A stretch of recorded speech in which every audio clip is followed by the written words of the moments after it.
Questionable at walang legal na basehan.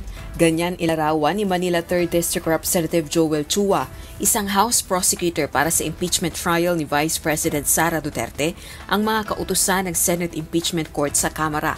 Unang direktiba ang paglalabas ng certification galing sa Kamara na nagsasabing constitutional ang Articles of Impeachment laban kay Vice President Sara Duterte.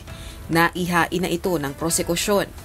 Pangalawa naman ang resolusyon na manggagaling din sa Kamara ng 20th Congress na nagsasabing interesado itong ituloy ang impeachment case laban kay VP Duterte. Sa kabila ng pagkwestiyon, balak pa ring mag-comply sa ikalawang order ng House Prosecution Panel ayon kay Congressman Chua. Sa akin kasi yung second requirement na binabanggit nila, actually, to be honest with you, itong nire-require po sa amin, we believe na parang medyo hindi, may problema talaga, diba? Questionable.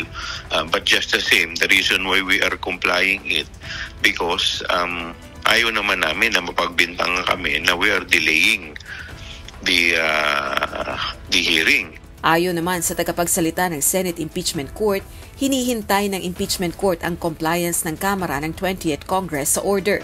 Gayon din ang opisyal na pagtatalaga ng House prosecutors matapos mabakante ang posisyon ng dalawang hindi nanalo sa nakalipas na midterm elections. Samantala, naniniwala naman ang isang kongresista na walang inaasahang pagbabago sa posisyon ng mga kongresista sa 20th Congress kaugnay ng impeachment case laban kay VP Sara.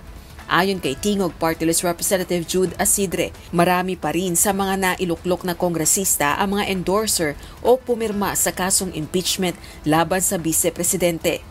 I think it's the re-election, yung re-elect ang napakaraming kongresista na sumuporta sa impeachment proceedings sa pag-impeach kay Vice President. E nagpapakita lang na we do not expect any change in the position of the House.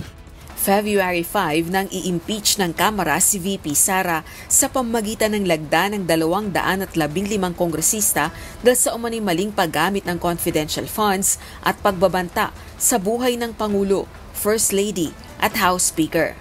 Rosa Licoz, UNTV News and Rescue. Diyos ang aming sandigan, serbisyo publiko ang aming pinahahalagahan.